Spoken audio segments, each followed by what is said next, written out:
Audio Jungle. Audio Jungle. Audio Jungle.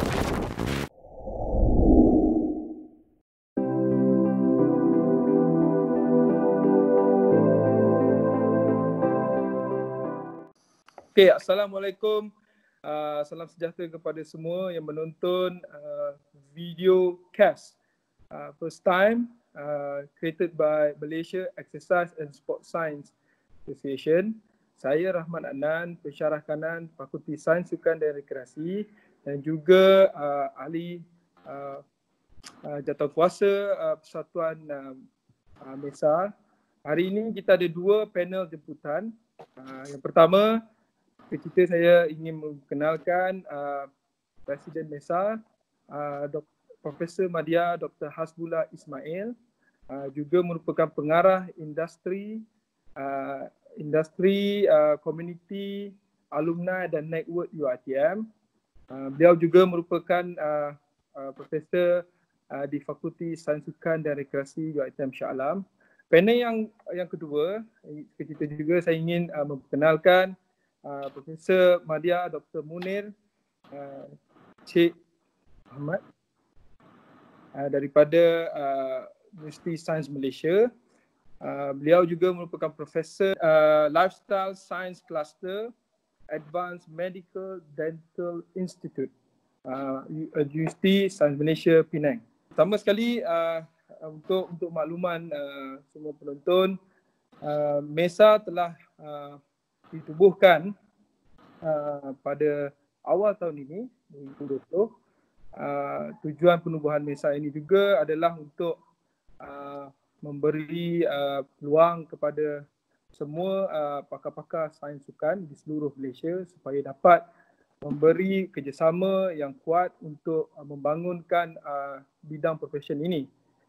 Oleh yang demikian, MESA membuat inisiatif baru iaitu dengan memberi video cast ini supaya segala perancangan yang kita buat di tingkat persatuan dapat diguna pakai dan dapat diberikan kebaikan kepada semua ahli. Okey, hari ini kita akan bincang secara santai berkenaan position statement yang baru-baru ini kita post. Mungkin penonton ingin tahu lebih mudah bahasa yang senang difaham. Oleh itu kita menjemput dua panel ini untuk memberi kupasan sedikit supaya apa yang kita cuba bawakan pada position statement itu dapat diamalkan oleh practitioner dan juga kepada masyarakat umum. So, position statement ini jelaskan dalam bahasa Inggeris. Untuk dimudahkan, hari ini kita santai dalam bahasa Melayu. So saya ada soalan pertama untuk kita punya panel. Mulakan dengan panel pertama, kita jemput Dr. Munir untuk memberi kupasan berkenaan dengan position statement yang kita baru saja lancarkan. Disilakan. Okey, Assalamualaikum. Selamat petang kepada rakan-rakan semua. Terima kasih Hasbullah dan juga Rahmat atas jemputan untuk join sesi petang ini. Dan saya harap semua yang menonton berada dalam keadaan sihat dan selamat di rumah masing-masing. Statement yang kita keluarkan ni, saya ingin menceritakan sedikit sebelum kepada global isu sekarang ni ada COVID-19. Pada 2012, satu penerbitan di jurnal Lancet 2012 ada menyatakan tentang the pandemic of physical inactivity. Sekarang kita bincang pandemic of COVID. Tapi sebenarnya sebelum ni lagi, satu lagi bentuk pandemik ialah dalam bidang, iaitu dalam physical inactivity. Masyarakat dunia, kajian menunjukkan masyarakat dunia kebanyakannya masih belum hidup dalam gaya hidup yang sihat dan aktif. Dan ini dilihat di Malaysia sendiri, yang mana kita mengalami masalah seperti obesity. Kita adalah negara yang paling obes di kalangan negara Southeast Asia. Dan it is reflected lah, kita dapat lihat dalam penerbitan-penerbitan yang dikeluarkan di Malaysia dan juga di antarabangsa bagaimana kadar obesity meningkat, kadar hipertensi meningkat, kadar diabetes meningkat. semuanya berkait dengan gaya hidup yang tidak aktif. Jadi berdasarkan kepada fenomena physical inactivity ini, negara kita telah pun menghasilkan satu plan strategik yang dipanggil sebagai NASPA, National Strategic Plan for Active Living. NASPA ini yang diterbitkan daripada Kementerian Kesihatan Malaysia, satu aktif strategic plan untuk 2017-2025, memberikan secara keseluruhan tentang keperluan untuk hidup aktif. Dan saya rasa itu merupakan salah satu daripada agenda MESA untuk membantu Malaysia ke arah menjadikan negara kita aktif. Dan saya rasa position statement ini relevan lah dengan apa yang kita hadapi sebelum COVID lagi. Tetapi sekarang ni obviously dengan COVID, adakah gaya hidup kita berubah? Yes, memang gaya hidup kita berubah. Tetapi adakah kita boleh melakukan sesuatu untuk meneruskan agenda untuk menjadikan negara kita aktif? That's why I think kita keluarkan dengan position statement ini dah. Okey, terima kasih Dr. Munir di atas kupasan tersebut. Saya juga bersetuju tentang kepentingan physical activity untuk kita combat non-communicational disease macam kencing manis, kegemukan, darah tinggi dan sebagainya. So, kita sambung terus dengan kita jemput Dr. Hasbullah. Mungkin bagi Dr. Hasbullah bagi sedikit pandangan tentang apa yang Dr. Munir baru nyatakan tentang physical inactivity dan kepentingan physical activity semasa COVID ni. Silakan. Bismillahirrahmanirrahim. Terima kasih kepada Encik Ahmad dan juga Profesor Madya Dr. Munir. Terima kasih juga kerana menjemput saya lah. Isu yang kita nak ceritakan pada hari ini basically ialah isu physical activity, dan dia relate dengan cerita yang sekarang ni orang bercerita ialah COVID-19. So, baik kita cerita sikit pasal COVID-19. COVID-19 ni kenapa dia very crucial dan penting sekarang? Pasal dia punya kesan dia tu kepada global dan juga kepada penduduk Malaysia terutama dia ada kesan yang menyebabkan memberi kesihatan kepada semua orang akan ada masalah. Pertama, kerana COVID-19 ni dia infectious, dia senang berjangkit. Itu perkara kenapa home physical activity ni kita develop. Sebab penyakit COVID-19 ni, virus ni senang berjangkit. Nombor dua, dia ekstrim. Kalau siapa yang kena boleh menyebabkan kematian. Dan juga nombor tiga, kenapa masalah COVID-19 ni menghantui kita ni adalah sebab dia masih belum ada vaksin.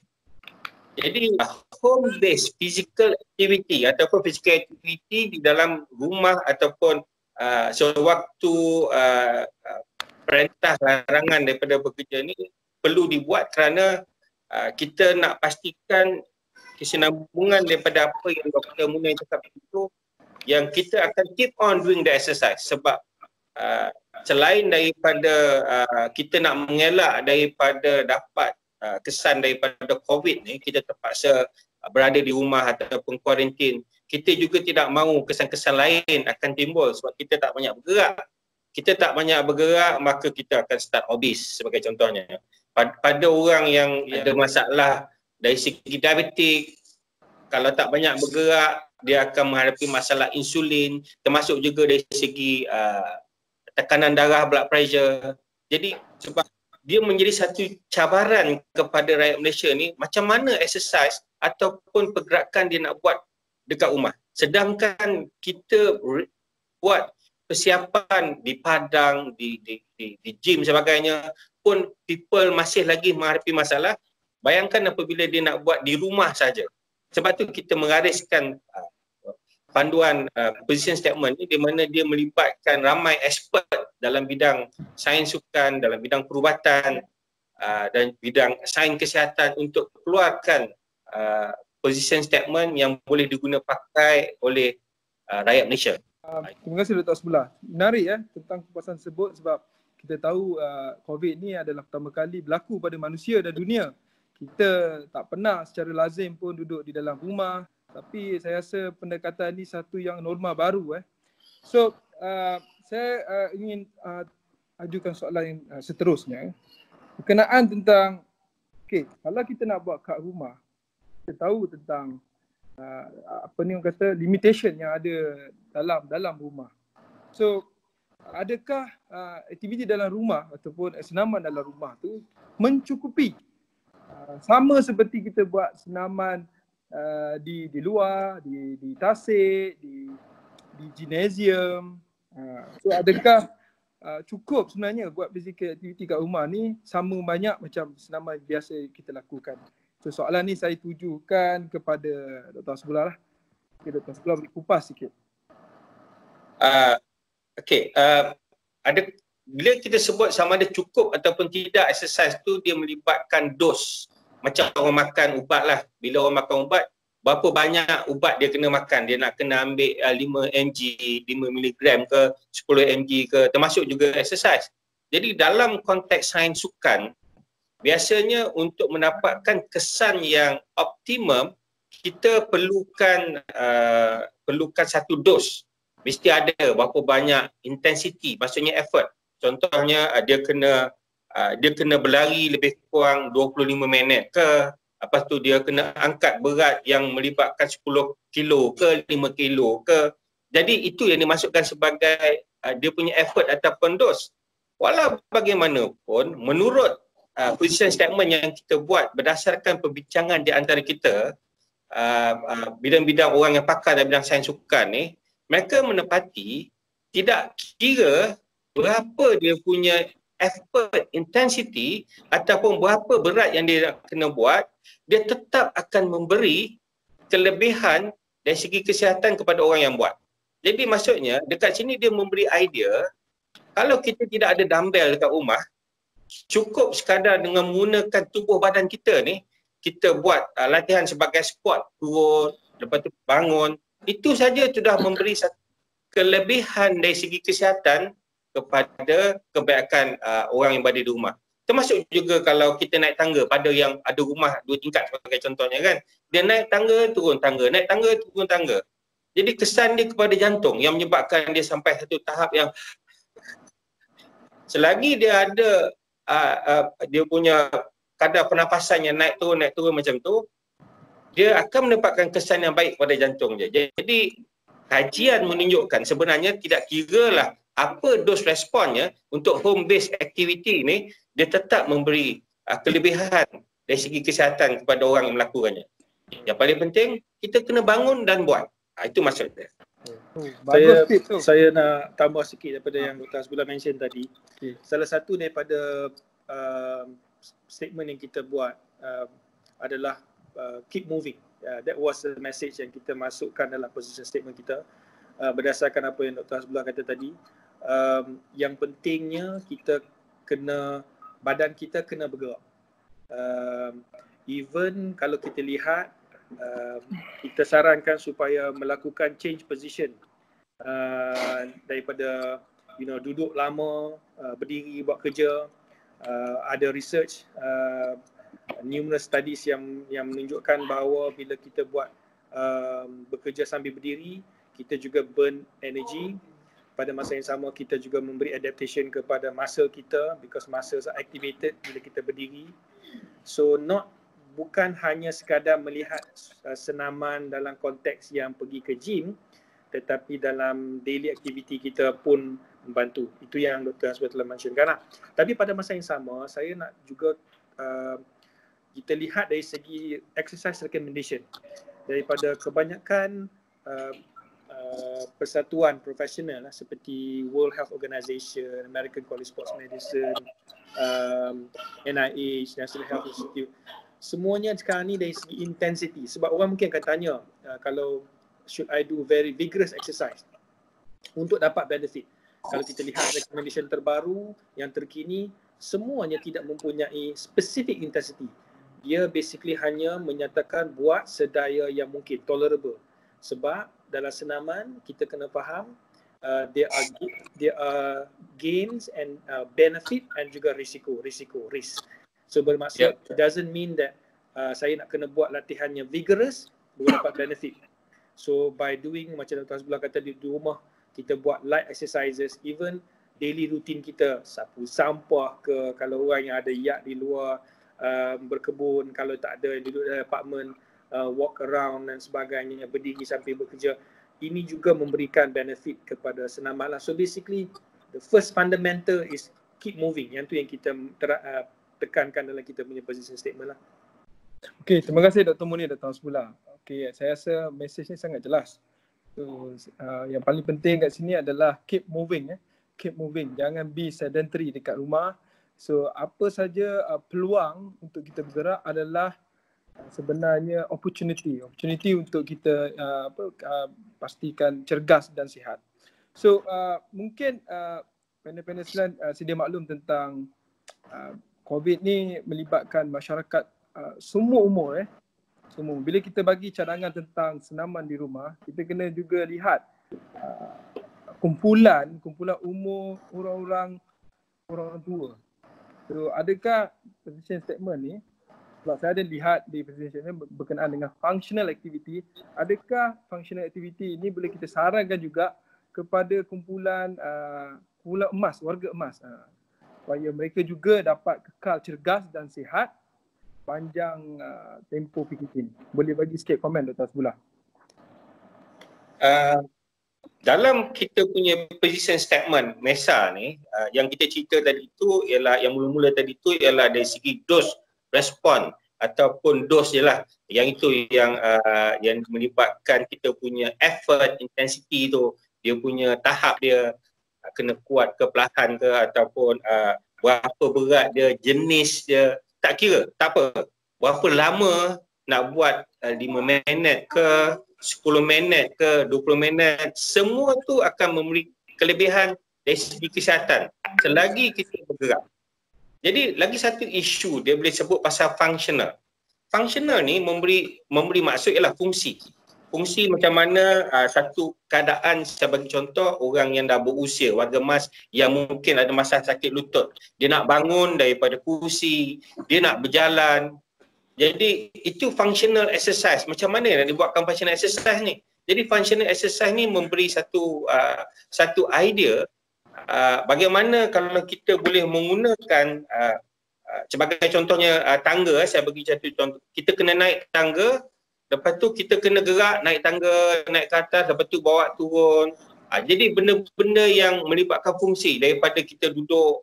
Yalah, bila kita tahulah waktu time pergerakan waktu COVID ni, kebanyakan daripada kita akan tend lebih banyak duduk, lebih banyak berbaring, tidur sebagai contohnya, kemudian bangun, makan. Jadi kita nak pastikan dengan functional activity ni kita boleh meningkatkan kita punya suhu badan sekali. Sebab bila suhu badan kita ni meningkat, dia akan memudahkan kita punya oksigen yang ada dalam salur darah kita ni digunakan oleh sel-sel muscle kita. Sebab oksigen yang melekat dengan sel darah kita ni, yang orang panggil hemoglobin ni, kata sainnya hemoglobin, ni dia akan lebih mudah tercerai apabila dalam certain suhu tertentu. Suhu yang lebih kurang 37, 38, jadi lebih mudah. Jadi sebab tu kalau kita tengok, kalau kita keep on doing functional activity harian kita ni, dia akan menyebabkan kita rasa tak pening kepala, kita rasa badan kita rasa okey. Kita tengoklah kalau kita tak buat lebih kurang, saya bagi contoh 3-4 hari tanpa ada pergerakan yang banyak di rumah, orang mula start rasa pening kepala, rasa badan sakit, lutut sakit, pinggang sakit. Cuba kita bergerak sikit, certain temperature ni akan menyebabkan oksigen ni diguna pakai oleh masa. Itu saya punya pandangan lah. Okay. So mungkin saya tanya luar konteks sikit lah, sebab kita kena, pada penonton di rumah mungkin nak tahu Dr. Munir ni pakar dia dari segi thermal. So apa pandangan Dr. Munir tentang senaman dalam rumah ni kan? Environment dia kan agak isolated, agak tertutup. Adakah ianya selamat? Mungkin lain sikit, ada sikit. Dari segi persekitaran, pertama sekali macam saya banyak membuat kajian berkenaan dengan cuaca panas dan prestasi fizikal. Tapi saya rasa tidak menjadi isu apabila kita exercise di dalam rumah. Cuma yang mungkin agak mencabar adalah apabila tahap kelembapan udara tinggi, humidity. Kita kan duduk di Tropical. kawasan tropika. Jadi bagi rumah-rumah yang mungkin tiada aircon, akan ada hari yang mana mungkin very humid. Jadi bila very humid bermaksud keupayaan badan kita untuk mengeluarkan haba melalui peluh tu berkurangan sedikit. Dia tidak akan mencabar kerana kita melakukan senaman di rumah ni kebanyakannya bila katakan moderate level. Cuma kita kena pastikan precaution dari segi hydration baik, dan sekiranya kalau ada aircon, yes. Tapi pada masa yang sama, kalau ada aircon, adakah perlu sampai suhu diturunkan ke 16 Celsius? Tak perlu. Optimal neutral condition anywhere daripada 20 ke 22 degree Celsius sudah memadai untuk suhu yang kondusif untuk senaman. Cuma kalau di kediaman yang tiada air conditioning, pasang kipas sama ada directly kepada you ataupun kipas ceiling sudah memadai dengan mempunyai hydration yang cukup. Terima kasih Dr. Munir. So mungkin soalan yang terakhir ni, mungkin Dr. Hasbullah boleh bagi sikit tips apa maksud self-empowerment dan self-determination. Sebab kita tahu senaman dekat dalam rumah bukan perkara mudah. Mempunyai banyak cabaran. Okey, sila kupas sikit. Satu uniknya position statement yang dibuat oleh MESA ni, di mana dia ada meletakkan elemen self-empowerment and self-determination. Di mana itu bermaksud bagaimana satu orang tu boleh kekal melakukan senaman dan juga boleh ikut rejim ataupun boleh ikut pergerakan yang konsisten setiap hari ataupun selang satu hari untuk melakukan physical activity ni. Jadi kebanyakan daripada kita apabila dia orang buat exercise ataupun dia orang buat physical activity, yalah orang kata hangat-hangat teh ayam ni kan, jenis buat exercise 10 kali lepas tu dah cukup lah tu. Tapi macam mana nak pastikan yang dia sambil tengah duduk tu dia terfikir hari ni nak buat exercise. Dia datang dia punya orang kata ketagih untuk buat exercise, tak perlu di luar walaupun dalam rumah juga. Sebab tu self-determination ni memang digariskan kuat oleh MESA, kita Persatuan Exercise Science dan juga Sports di Malaysia, di mana setiap orang yang berada di rumah dia ada self-empowerment. Dia sendiri boleh buat exercise tu. Jadi sebab tu, apakah elemen yang boleh menyebabkan orang tu melakukan exercise ataupun melakukan physical activity? Jadi apakah dan dikatakan elemen yang perlu ada supaya setiap orang yang berada di rumah ni dia kekal melakukan physical activity. Jadi yang pertama yang digariskan oleh MESA, dia mesti fun, dia mesti enjoy, dia mesti satu benda yang menggembirakan. Daripada dia lompat selama 25 minit menyebabkan boring, dan dia kena ubah sikit. Daripada dia melompat sorang-sorang sama dengan ahli keluarga dia, lepas tu dia boleh naik tangga, turun tangga ataupun lalu di antara meja dan kursi ke, dia kena ada unsur-unsur yang fun orang kata. Jadi itu satu. Nombor dua, dia kena melibatkan ahli keluarga. Sebab self-empowerment ni dia kekal untuk melakukan exercise apabila ahli dapat sokongan daripada ahli keluarga. Kalau keluar daripada konteks COVID ni nanti, home-based physical activity, dia kena melibatkan community juga. Dia kena melibatkan community di kawasan perumahan. Jadi apabila dia melibatkan orang lain, community, yang itulah akan menyebabkan kebanyakan daripada kita akan kekal melakukan physical activity. Itu yang masukkan self-empowerment. Daripada self-empowerment dah ada sokongan daripada keluarga, daripada kakak, sebagai daripada jiran. Dan lepas tu barulah datang self-determination tu. Dia datang keinginan untuk melakukan lagi. Dan lepas tu apabila dia dapat merasa kesan fisiologi ataupun kesan fungsi tubuh badan yang dipanggilkan tu, dia merasa seronok. Dia rasa sedapnya badan. Jadi saya bagi satu tip hari ni, selepas ni. Kalau kita buat exercise, okay, katalah sekarang ni kita tengah duduk, cuba kita keep on moving selama minimum dalam 20 minit, keep on moving, lepas tu rasa apa yang dia rasa. Tapi jangan terus buat dos yang terlalu tinggi. Just buat simple. Lepas tu cuba rasa. Kalau itulah rasa dia, walaupun kebanyakan daripada kita masa time tu rasa macam kepala ada sikit-sikit macam wah malas betul, lepas tu badan sakit-sakit, cuba buat. Jadi temperature dalam badan tu sendiri akan menyebabkan kita punya kita akan rasa seronok. Jadi self empowerment dan determination tu maksudnya kita akan kekal sendiri. Itu akan berlaku. Okey, mungkin Dr. Munir ada tambah sikit. Ya, I mean kita lihat sekarang ni banyak yang dikatakan tentang apa yang dikatakan sebagai new normal. New normal dalam kita di universiti ni, new normal now online learning kan. The unique thing about it adalah sekarang ni saya lihat pelajar-pelajar saya daripada program Masters Clinical Exercise Physiology kami, mereka sesama mereka telah ada group exercise.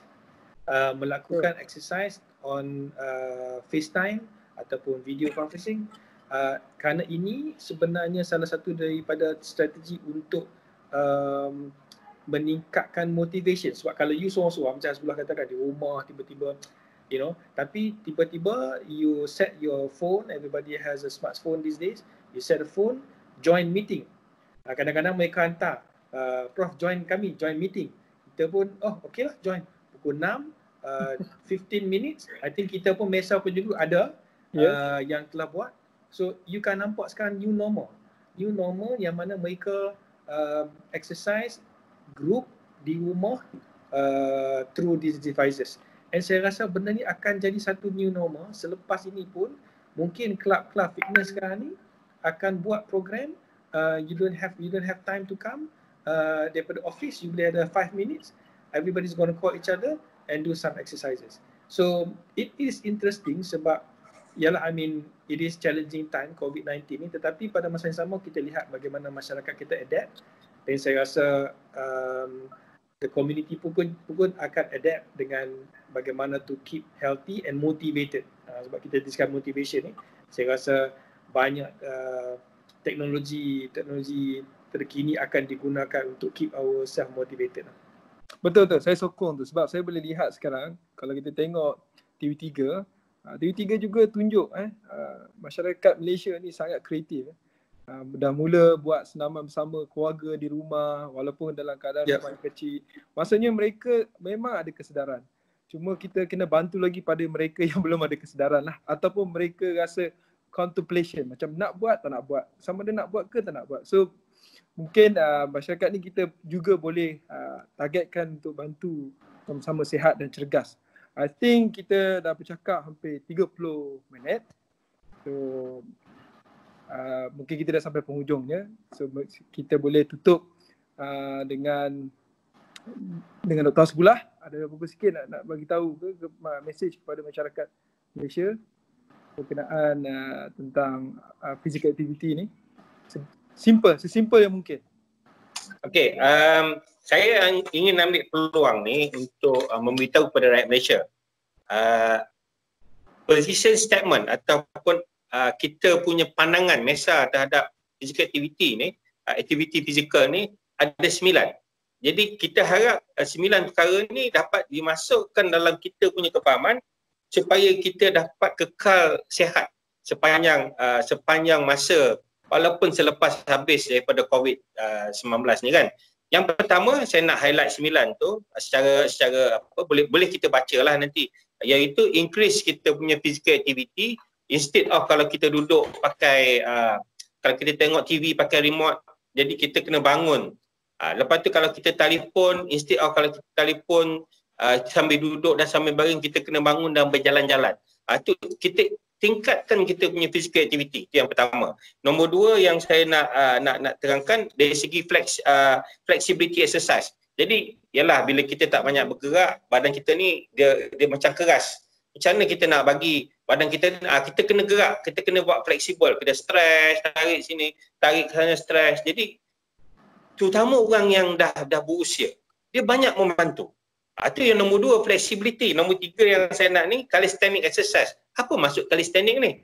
Calisthenic ni maksudnya menggunakan tanpa menggunakan alat senaman, menggunakan tubuh badan. Jadi kita boleh buat exercise untuk perut kita, untuk pinggang kita tanpa menggunakan alat-alat senaman. Kita boleh buat exercise untuk kaki kan, atau exercise untuk badan, tangan.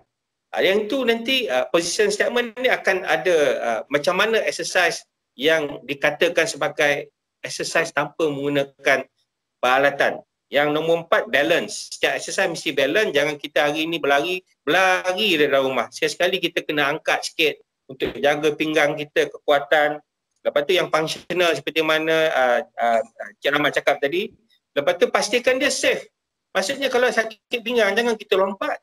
Kalau kita ada masalah dari segi gula tu tinggi, diabetik, jangan kita buat berterusan sehingga menyebabkan kita dapat hypoglycemia ataupun gula, kita jadi pening kepala.